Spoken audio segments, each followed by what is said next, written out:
Ayo Tin, kowe anak wedok kudu iso. Ayo. Sik, aku ra iso le. Lambene ngisor ki lebokke slep. Lambe ngisor ndi maksude? Aja saru to. Lho, iki lambe iki ra ngisor dhuwur. Persepsine kene ndor, kene iki ra ngisor. Oh, kene lebokke. Lah sing jeneng lambe ra iki, mosok iki. Ya kembang Lah ibu-ibu itu guyu lho. Iki kok ana kok iso teknologine piye ngono. Pak Yoyo pengen nyobi, Pak. Wis tak cokot tiket mau malah ra iso-iso ya. Ayo malah siso ya aku. Wah, malah dodolanan lambeku. Loh, nyatane nadyan ngoten niku dadi rejeki jenengan. Dadi napa niku sedekah jenengan nyenengne piyai mriki. Aku ki mune kembang lepae ngono ki iso gawe teras iso teras. Mergo kembang lepae. Lambene kok iso berkibar ngono to. Kok berkibar padane bendera ngono lho. Anu sesuk nek upacara. Milih lambeku. Nggo apa? Rek, lah jare iso berkibar. Sangat luar biasa dasare ing laladan Kali Pancur Mbamban kerep kene iki. Setiap tahun mesti nganakake bersih desa turunate ninggal wayangan nadyanto dalangi mesti solan salin dalangi mesti gonta-ganti ora apa-apa sing penting tetep ngurip-urip budaya iki sebagai bukti pendak tahun kok piyayi kene iki nanggap wayang terus dalam rangka bersih desa ini sebagai bukti bahwa piyayi Mban-Mban Kerep Kali Pancur adalah salah satu promotor lestarinya budaya Indonesia nduk wah iya ngono ya Mak. Kaya ngono kuwi. Wajib diacungi jempol. Kaya ngono kuwi, Nduk. Luar biasa elok lan banget. Iya. Lan inti sarine meneh sakjroning bersih desa awake dhewe nyuwun marang Purbane Hyang Agung kejaba muga-muga resik desane resik kampunge uga resik penggalihe warga masyarakat sing lenggah ana ing kene lan wiwit ing ratri iki nganti tekan pungkasaning jaman. Ing laladan kene tansah manggih hayu lan rahayu durga mendak kala sirna yuwana basuki pinaringan rejeki ingkang melimpah ruah kebak barokah pinaringan wujude kesehatan lahir batin lan uga keselamatan donya tekan akhir Allahumma hasbuna Allah wa ni'mal wakil.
kejaba saka kuwi sagung para pepundhen panitia uga kepareng kirim nawala sing surasane ya kuwi ngersakake lelagon kangge jampining sayah. Oh iya, kanthi dawuh katur dumateng Ki Dalang Cahya Kuntadi. Kawula request utawi nyuwun tetembangan kagem panitia apitan bersih desa Kalipancur dengan moto utawi tujuan jaga kebersamaan sing dikersakake tembangi siji Kembang Rawe, angka loro Caping Gunung Jenggleng, angka telu Sri Huning, banjur Podang Kuning. Wah iya. Saurunge ngaturi bintang tamu diwaca dhisik nduk, mergo sok-sok iki malah kelindran ra kewaca. Ya. Ya ngaturake pamundhut wabil khusus teristimewa saking para pepundhen panitia sing nyatane ya sangat kompak, solid, cukat, cakut, trengginas, trampil. Tur piyayine Sembodo dalange rong nganti tekan kene rong dina kepungkur wis dilunasi kabeh sak bintang tamune. Ya. Matur nuwun ingkang tanpa upami. Sri Huning luwih dhisik merga iki karyane Bapak Haji Sukron Swanda. Ya. Banjur sing nembang ya mestine putra mantunipun Mbah Sukron Swanda. Ya. Ibu Sukesi Rahayu.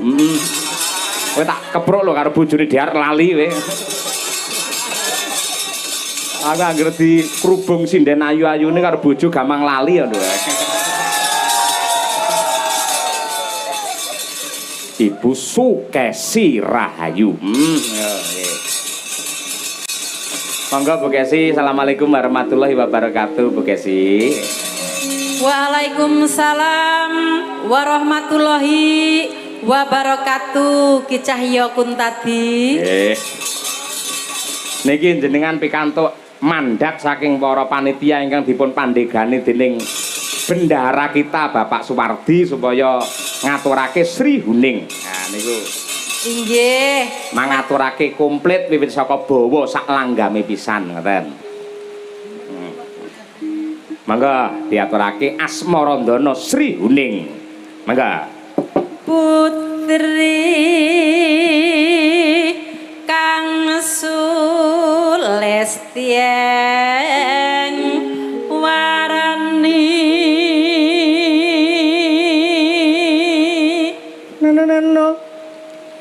Sri Huning Mustika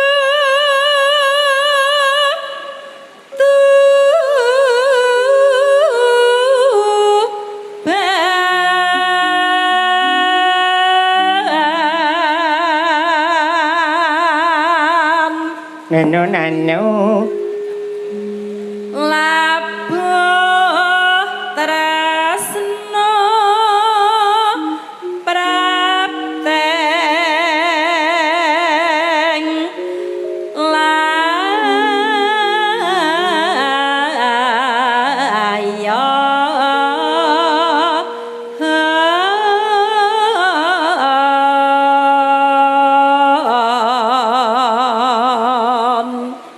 sekedhap menika wonten ingkang kepareng paring wara-wara kagem ingkang kagungan kendaraan utawi mobil Avanza putih kanthi plat nomor K1226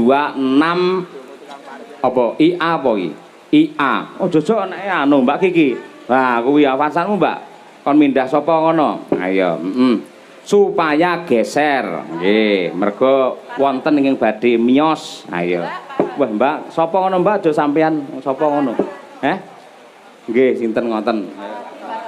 Larsa apa sapa ngono sing pindah. Ayo nggih. Iki caksi lover ado saka Pati. Mula plate kadeke. Ayo. Wis piye carane ngono golek Pak Rohadi? Ampun jenengan ngudan-udan ning kono malah dikeroyok wong pirang-pirang kok. Ayo ngono kuwi. Heeh. Ya Bu Kesi.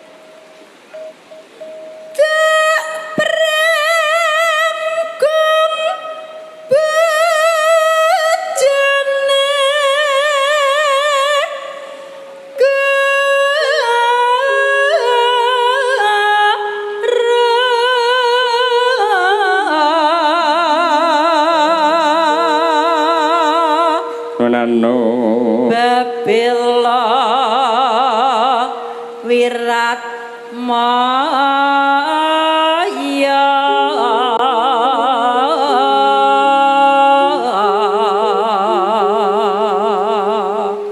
Lalu lalu Rangira Sri Huning gugur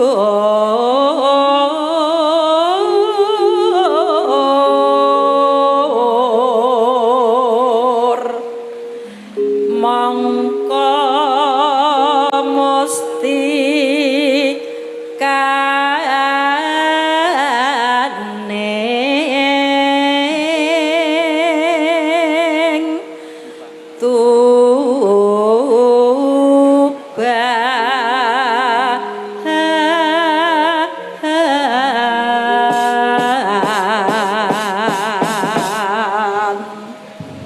matur nuwun monggo sak langgamipun Bu Kesi ya Sri Huning mesti kotuban laku tresna tuwen sakya bakti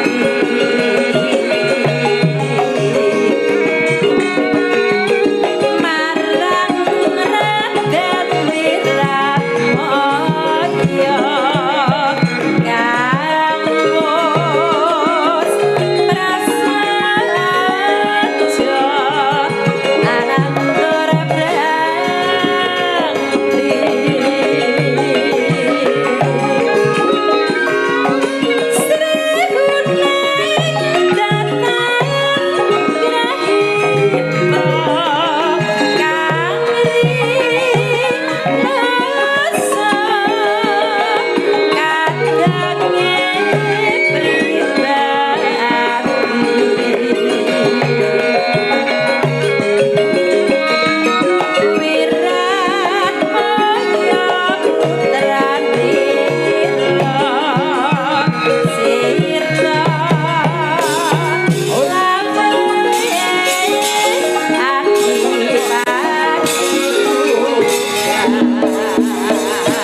Piyayi Jogja ning joget cara Tulungagung tetep luwes. Tepuk tangan untuk Mbah Waloyo elok tenan iki.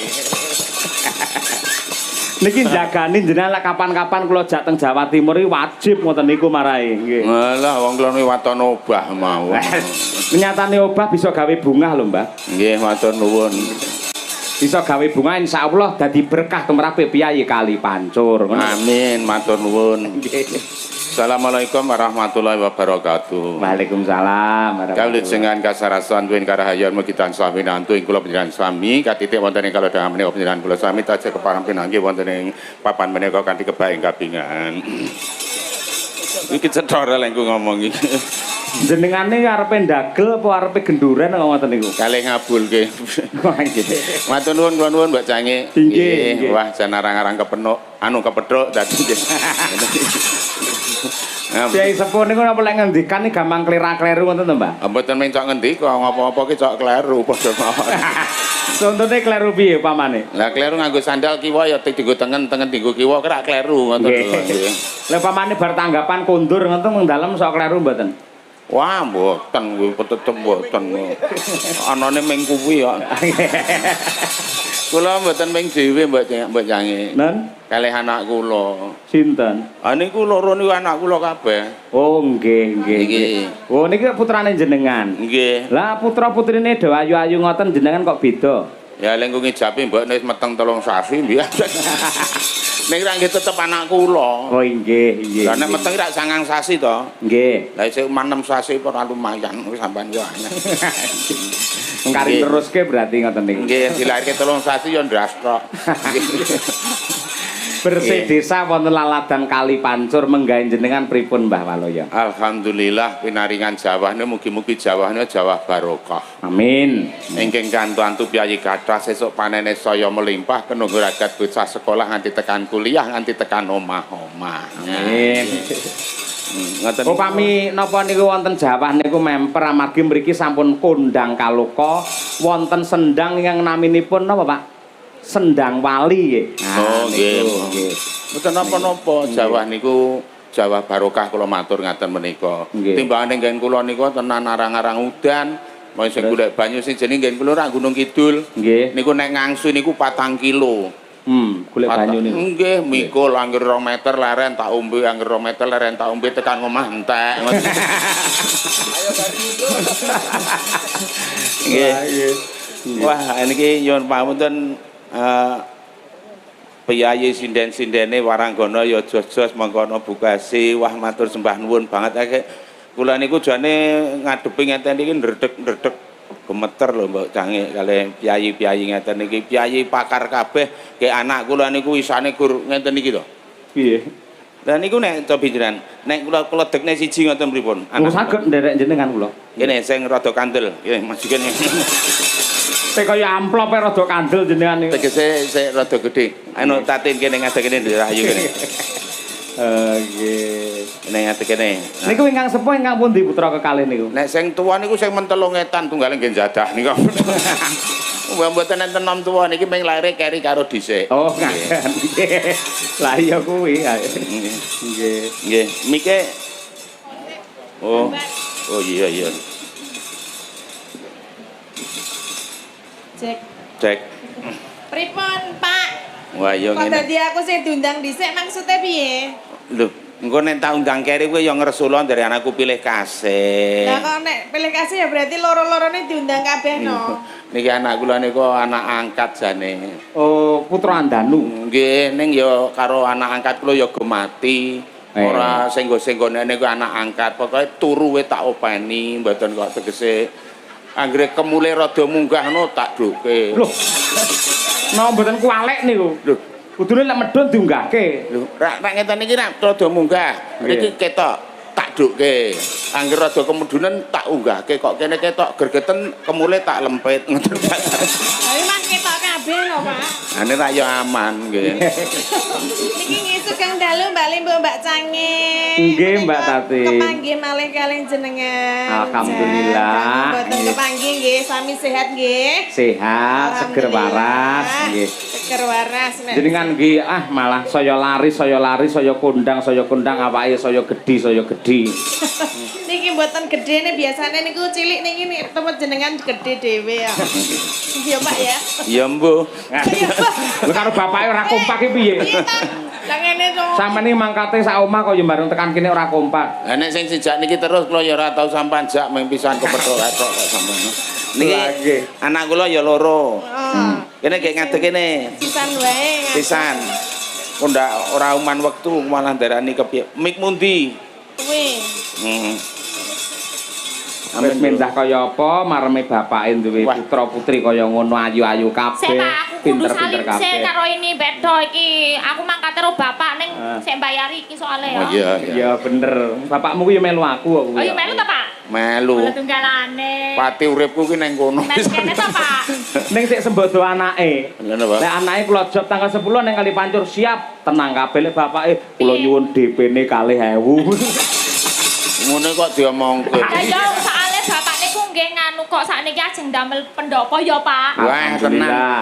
Ngen kula niku hasil maringi jenengan nika. Nggih. Niku tak nggo tambah omah gawe joglo, ya tak ukir cagake, mongko ukire iki anggere esuk ki malih. Malih pripun? Lah pangan rayap kan malih anggere esuk. Tak kira canggih po piye jebul pangan rayap. Kula niku nggih bangun omah gedhe. Nggih. Nggih pundi-pundi tak bangun terus saking dana turah niki nggon kamar mandi we tak pasangi CCTV. Wah iya. Elok. Kon kamar mandi. Heeh. Ben piye? Lah kok nek wong nyolong sabun men ketok to. Masa nyolong kok sabun?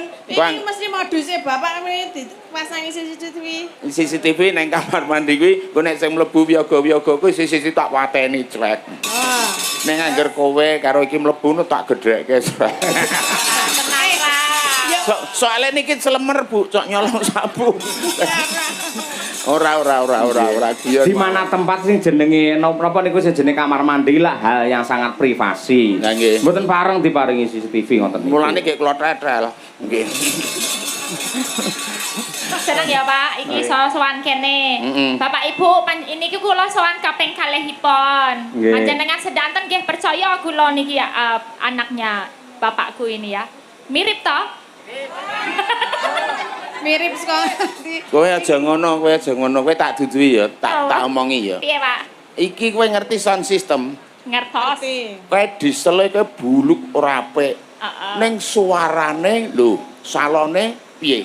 Salon kuwi isane banter mergane apa? Mergo Ono listrike. Ora. Ono powere. Sapa ora? Lah apa? Sebabe ono AC. Kok Maksudnya iso? Lah salon nek ora ono AC gur alon. Engko kok ngayal. Oh ya. Nggih sampe tangi. Biasane ra ngoten niku. Nggih leres. Ning nggih nuwun sewu panjenengan tetiga niku pancen sampun dipun antu-antu kalian para pepunden panitia mriki. Napa nggih? Nggih, saestu kepau diantu-antu kados pundi supados jenengan terus Mbak Tatin, Mbak Elisa saged nglipur para warga masyarakat wonten ing Laladan Kali Pancur mriki. Nah, pramila saking menika mujudaken bab kehormatan yang luar biasa kangge panjenengan tetiga lho. Nggih matur nuwun jane kon gawe seneng lho aku kuwi susah ora ilok-ilok kon gawe seneng. Ning ya ora apa-apa. Awake dhewe iki ngestokke dawuh. Mboten lek susahe mikir napa lho, Pak? Walah kula niku ada lemah ra payu-payu. Nek lah apa? Mongko nang kutha lho. Lho, nek nang kutha kudune payune larang lho, Pak. Angger wong niliki Bali, Mergane piye? Nek kudune nek nilai yuk Bali. Mongko ya apik lemah ning pinggir dalan dawane 2000 meter.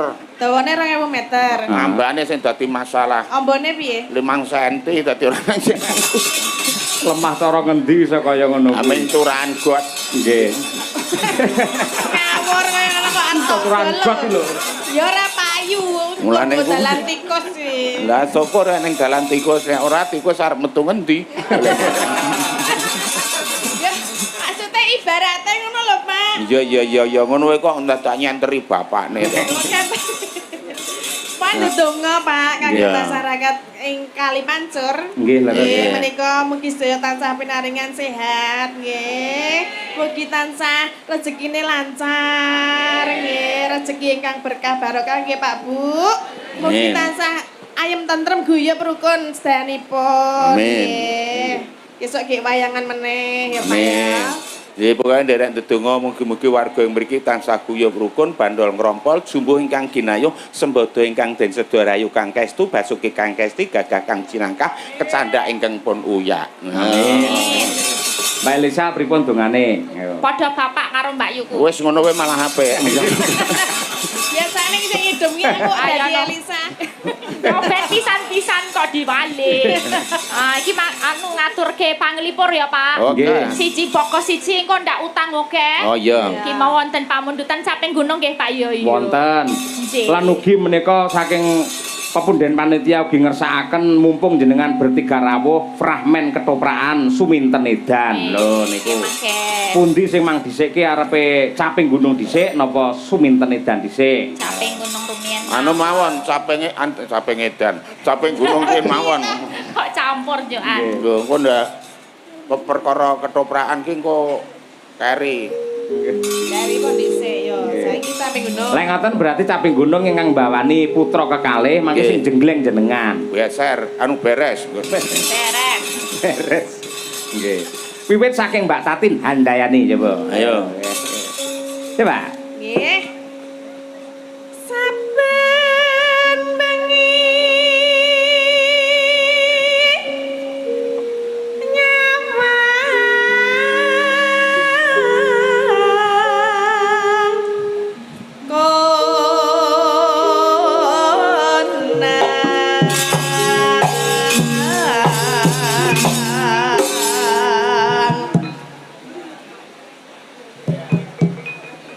Ayo Mbak. Ayo munggul. Kok malah keteprek Pak. Mumbule kapan? Jane iki kepiye? Mas, ling ngendang mbok aja kaya motor masih busine. Kaya motor mati busine. Angger aku ngene mung dudut-dudut ra urip-urip, dudut-dudut. Ayo Mas Agus. Sae. Yang Agus apa? Lah sapa? Ngawur. Sinten Pak? Sinten? Kenalan. Agus ngono kok ngayal. Mosok pengendang Mas bengi. Heru. Lah nggih, Heru Su Agus. Tambahi. Ayo Mas Heru. Ayo, kok kek mangan apa? Kek Lah ngene. aku wis mangap lho gari jelenge kok. Balenono kok ndak cukup uang. Ayo. Sing kaya apa? Piye? Caping gunung kuwi lho saben bengi. Lah aku wis saben bengi. Wah, mbok kene kok ndek daging. Ayo Mbak. Konang. Konang Mas, Oh konang. iya.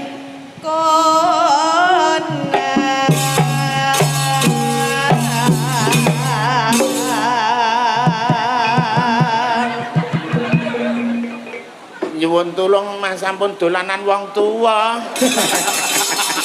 Lah, bapak iki lagi mumbulan iki kok Dolanan. tibane iki mak jelek ngono lho. Wah, aku wis tau mumbul malah kecantel. Lah yo Mas. Bapak malah ngene. Engko neneng sing nyawar tak 15. Wah. Molas. Konang.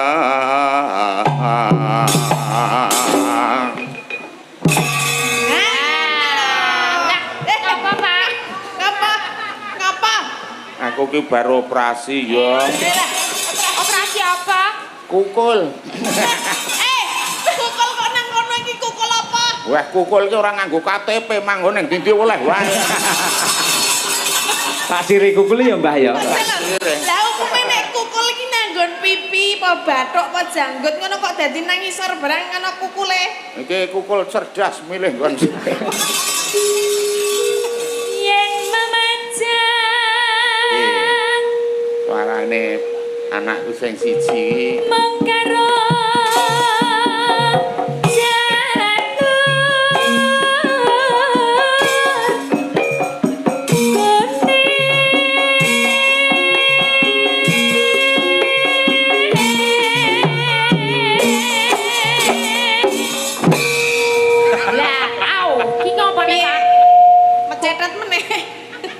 Kukule pindah kon. Oh, ya tak go nyongkrok kukule pindah. Wah, Kukul kok pindah-pindah iki. Diomongi ora nganggo surat pindah ora apa. Kok gek kukul kabeh, Pak. coba Pak. Nek ngomong kok ngawer, anu ngawur. Lah piye? Lah kene, coba. Coba Pak. Sik piye iki mau piye? Piye, Mbah? Kembang wae. Ya omong kaya bapak iki lho. Piye? Kembang Ayo. Rasa nggo efek ngono. Iya. Ya sama mau cepet. Terus Pak, Aku ki meng nyontoni Lah malah. aku iso coba Mbak kaya ngono iso ora? Ayo Kaya kowe. bapak ngene lho. piye? Kaya Baleni, bapak. Pak. Kembang lewat. Apa? Ayo Tin, kowe anak wedok kudu iso. Ayo. Sik, aku ra iso leteng. Kowe lambene ngisor ki lebokke slep. Lambe ngisor ndi maksude? Aja saru to. Lho, iki lambe ki ra ngisor dhuwur. Persepsine kene dor, Oh, kene iki isor lek ya, Pak. ngisor. Oh, kene leboke. Lah sing jeneng lambe ra iki, mosok iki. Kembang lewat. Lah ibu-ibu do guyu lho. Iki kok ana Kok iso teknologine piye? kok lambene. Pak Yoyo pengen nyobi, Pak. Kowe tak cokot tiket mau malah ra iso-iso ya. Ayo, malah siso ya aku. Wah, malah dodolanan lambeku. Loh, nyatane nadyan ngoten niku dadi rejeki jenengan. Wah, aku Dadi napa niku sedekah jenengan nyenengne piyai mriki ya. Wah, aku ki muni kembang lepae, ngono ki iso gawe teras iso Iya, iya, teras. mergo kembang lepae. Lambene kok iso berkibar ngono to. Kok berkibar pada Kayak iso bendera. ngono lho. Anu sesuk nek upacara Oh, piye, Pak? ngiliyo lambeku. Oh, iya. Nggo apa? Rek, lah jare iso berkibar. Ya ayo. Ya Tin, ada Tin. Mengah. Balik.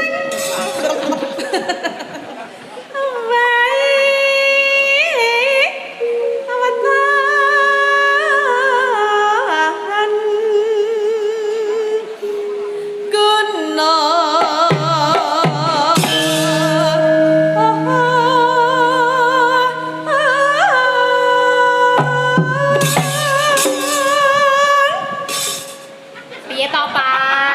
Ayo. Dipasno lah. Awas, jerawate. Alah, alah. Alah, alah.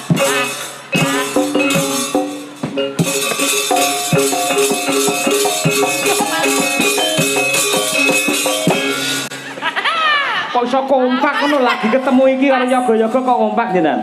Aku ki jan gumen, anu gumun. Ya kowe cerdas-cerdas tenan. Iya. Mas Angkara padane, Pak. Lah ya jenenge Mas Heru, Mas Kris, Mas Dedi, Mas Ya. Waduh, Alah kaya Kemeruh. kemeru ra. Oh kayak pala-pala. Mas Kris barang iki sing. lek Mas Herune bener Mas Kris Dedi ora eneng ki jenenge kuwi. Dedi Oh, ya Kris. Teguh Wiyono. Adirin, Parman, Wagiman, Giyo. Iya barang iki lho. Heeh. Iya no. Jeneng sepirang-pirang kok ora neng sing cocok. Lah sampean ngawur kok, Mbak? Aku ki ngawure cok bener kok. Mayo. Bagian iki, Pak. Bacot iki, Pak. Nggih. Sapitan. Hei, Pacitan. Piye to, Pak? pacitan kok sap Pacitan, Pak. Landiane aku ora iso kok kon bawa. Wong ning ndi iki ning kon caping gunung bawane iki pacitan ora kok sapiteng. Ora wurung ya ora ana. Ora wurung ya ora ana. Gak yo. Oh lah yo, pacitan.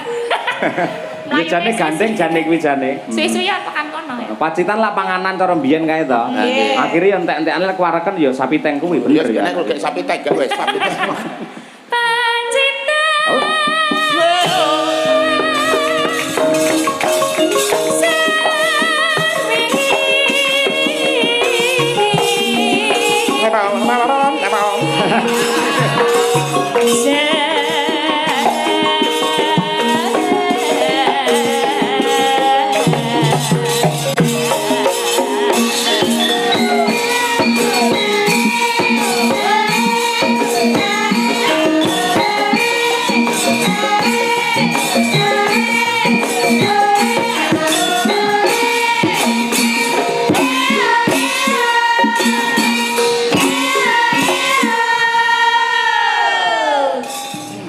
Mbak, sik. Mana tumpak tinting klik kenapa ta, Pak? Iya. Kok aku kayak krungu klotok kene apa ta, Pak? Jane. Oh kuwi to. Heeh. Aku gimbal bajing semaput. Monggo. Aku ndelok bajingmu, Pak. Wis tak tembak wingi wis ora. Ditembak. Oh, joget kok klotok-klotok iki. Kuwi yo telaten mentok kuping Ayo ngono. Mbak Tati ini ya, Mbak. Nggih kula oh ya. Pak, Apa? nek sinden mbokku Iya, biyen iya. muni panas iki wong Iya. sinden ki ora lipenan kok ngene iki. Lah ngapa? Sinden ki do nginang. Terus Nang zaman Zaman biyen gek susure gede banget ngono. terus Bawa ki ora dicopot muni panas ngono ya. Fakah. Angger rampung bawane gek idu. Ngono.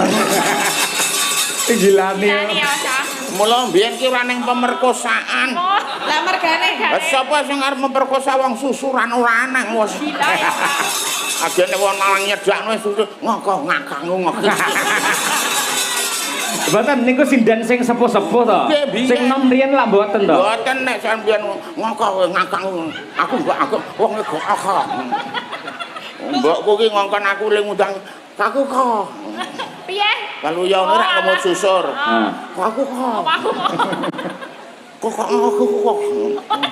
Gak aku. Apa kuwi kerpe? Kok nasul wegah mbok. Oh asem ki. Apa kuwi?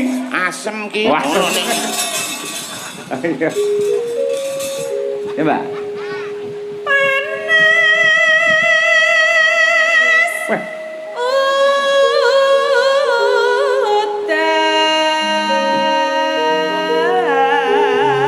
Udan. oh niki kajenge parian menyambut gawe. Ayo. Oh, Ayo. Jeng. Dicucukne le Sinden, mangan sinden, ayam mangan. panggang mau. Ayo. Weh. Karo guli. Ayo. Iki aku nang ngendi kok nutupi Oh, kamerane. Bebet saking Mbak Sundari, Mbak Sundari. Oh, silakan. Iya, Sundari. Ayo, Syukur Mbak. yen ndongake piyayi kali pancur. Ayo. Mangan kencur. Mangan kencur. Kencur. Karo bayam. Wah, leleken. Mugi warga kali pancur tansah ayem tentrem. Amin. Selanjutnya Mbak Tri Hastuti. Ayo, kudu cerdas sinden saiki. Ayo. Kukur. Wah, nek kuwi nyemoni. Mula arep nyindeni adusa to, Tik. Ayo. Sampun no. Sampun. Kula senengane kukur trae. Iya. Terus karo ngemut driji. Aman Bu, mboten napa-napa aman. Mugi-mugi sedaya warga kali pancur. Hetansah kathah rezeki. Allahumma amin. Kula percaya yen penonton piyayi mriki piyayi budaya, le ngamini ngangge nada, ngangge tembang nggih Bu nggih. Allahumma amin. Yo jiro lu. Allahumma amin. Oh, piye Mbak? Piyayi kene piye Mbak? Nggih, ngoten niku. Loh. Lemen apa piye lho Mbak? Sae. Bu Kesi, yo selanjutnya. Monggo Bu Kesi. Nggih. Mangan cucur Mangan jujur. cacahe 5. Warep. Mugi-mugi warga masyarakat kali pancur uripipun bagya mulya. Yo. Allahumma. Oh, ya ngono kok. Selanjutnya Mbak Dian. Ayo. Liyane do mikir, nah. Kentek ancur kowe engko mesti. Wes nganggo kono. Untuk padha. Nek sing keri dhewe ki Kowe sing mesti arep tune sik pelatur. akeh. Mikir ki sik lodang. Pripun? Kok iso? Le ngarang ki rada longgar ngono gak ayo. Iya. Mancur Ancur. Dilapi, ayo. ana ing kono. Terus Mugi warga desa kali pancur Sembodo kang jinangka Allahumma amin. Kowe ya nyepake ngono didhawuhi cek ngono. Ya. Monggo Kita Tuku jamur guri sing di dhuwit guri kitok liyane ora iki. ning Surabaya. Duh. Masyarakat Kali Pancur sehat sedaya Allahumma amin. ngapunten Mbah obate keri niki. Mboten napa-napa. Monggo ingkang panjenengan Nduk Cahayu. Ya. Gudi Beda iki. ya. Liane ora-ora kok idi iki ya iki. coba Wedi jebul kukul. Ayo. Ngene Mbah Walu ya. Anak Pindah. kukul kok pindah-pindah. Ayo. Ayo Nduk. Wedi iki. Gudi terus ditekem. Dua. Apa kuwi? Ibu-ibu Ibu langsung doa. Sik to, aja ngeres to iki mbok menawa luwih ngeres meneh. Ayo. Dungane apik ngono kok malah luwih ngeres ora. Nggih. Yo. Sedaya penonton teng mriki mugi tansah ayem tentrem. Allahumma amin. Kowe arep niki ajendikan parian mboten? Mungkin wis nyiapke mendene. Kowe nyiapke, ya kowe nyiapke urung. Sapa aku to? Lah iya no. Ayo. Ya. Kok keri dhewe akiu. Iki. Ana sumur. Wis dienggo ra sida aku ndak iki jalan aku ya. Apa itu ya? Ya golek liyane mong ya kreatif kok ya. Iya. Sing ora akeh. Ya. Cacahe 5. Oh. Mugi warga Kali Pancur tansah panjang yuswa.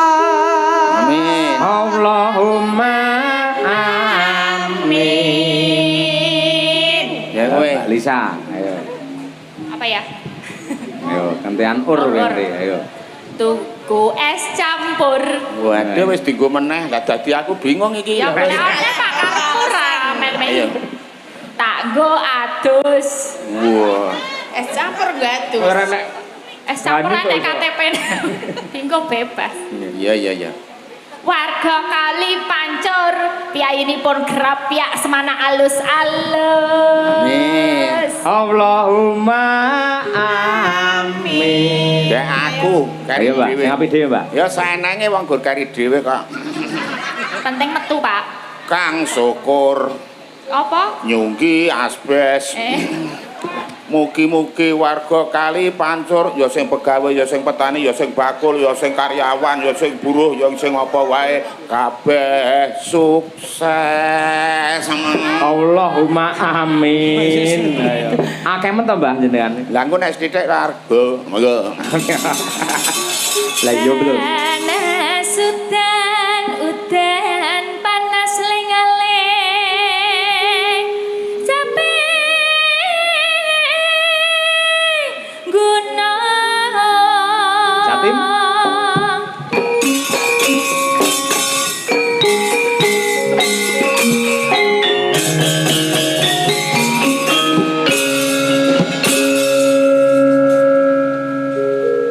Maksudnya piye iki terusan? Lah jenengane teng Juli. YouTube lak kondang julat-juline. tanggap ngono lho Pak. Tekekmu lho karo penonton wis ditekek. Wis tak chat kok. Napa? Melayu-melayu mergo nguyak walang. Melompat bedhek kecemplung jugangan. Aku tau duwe bojo ayu bola-bali ilang. Bena bojo elek sing penting pinter golek utangan.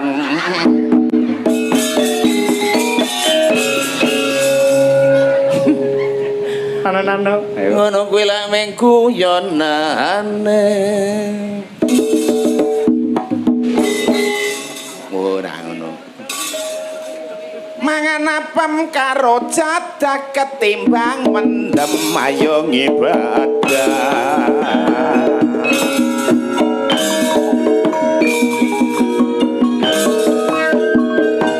Tak tung tak. Langsung, Mbak.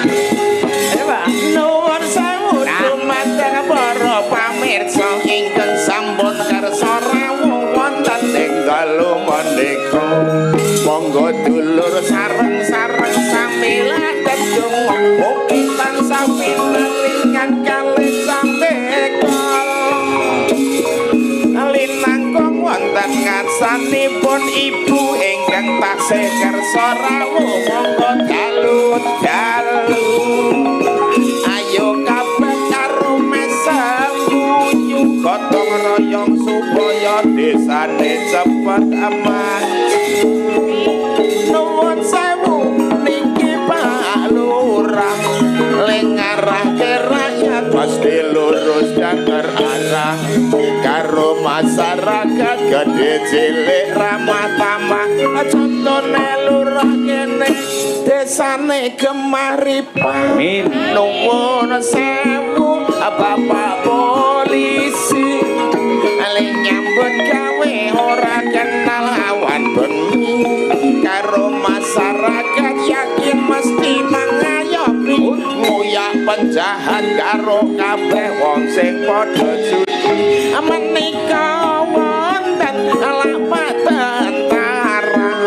badan harus sehat kuat manggul senjata rela bisa anak dulur dengan keluarga itu semua demi membela nusa dan bangsa ugi wonten rawuh lenggah Bapak Camat mesti wae nggateke masyarakat semua program yakin mesti itu cepat supaya masyarakat semua makin sehat saya abot dadi Pak Kiai esok awal sore mesti rajin mulang ngaji maca zikir dulur kuat lan nutuk sewengi mongko karo isih mikir kepiye nasibe santri saya abot meneh ngono sing dadi guru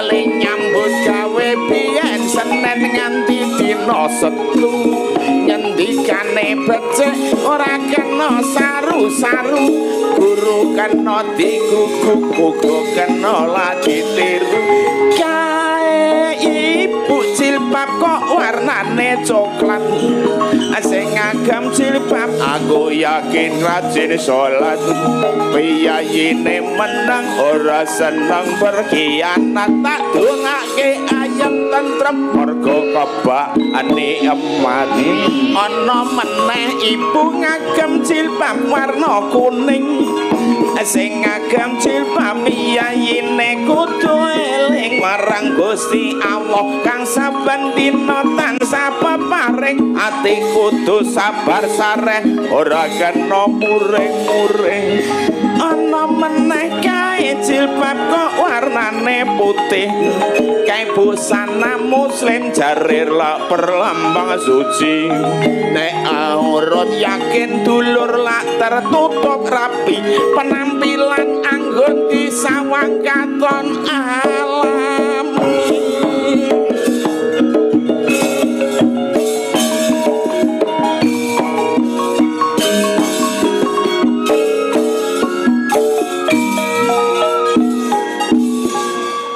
ngenten niku rada komplit tapi rong pati komplit kok iso Mbak lah mau sing utama ini yang nanggap tuh selain ini RT ya Pak RT RW apa RT berapa tadi RW Mbah Mo RW Mbah Mo tadi ada RW urung loh Pak Pak Lurah wes Pak Kiai wes tentara wes RW RW 3 RW 5 RW 4 iki Ngebat meneh ngono lah sing dadi RW kudu iso nentrem kerak wargane sebab RW iku pinangka contone mongko RW mung sethithik jare bayarane anggane ini sethithik RW RT itu ujung tombak pemerintahan yang selalu berhadapan dengan warga aneng wong negor kayu ra nembung RT aneng wong DMN RT DMN iki apa di mana RT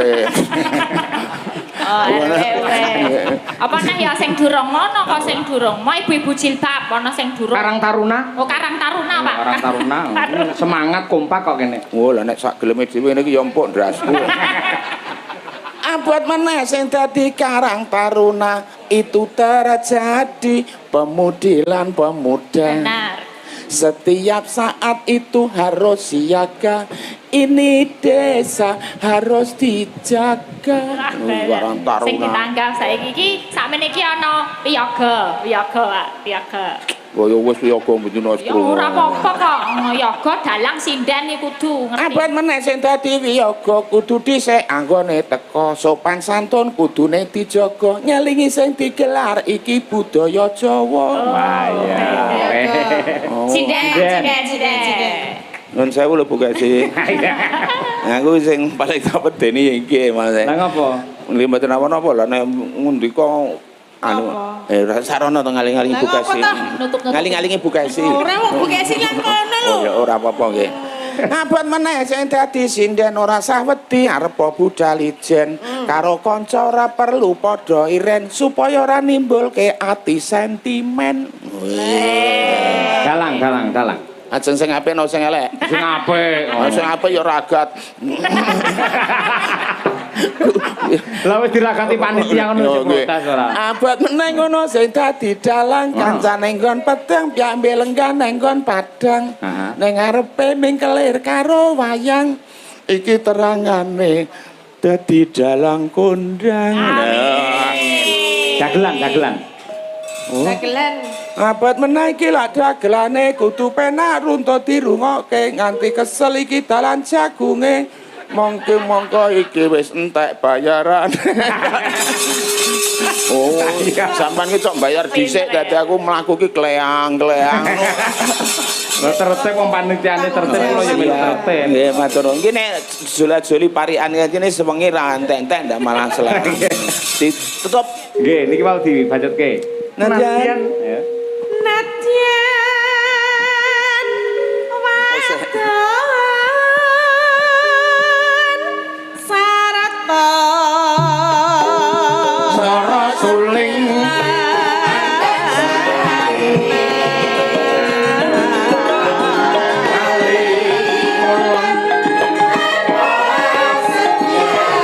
masuk langgam sapi gunung.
ono-onone parang ya.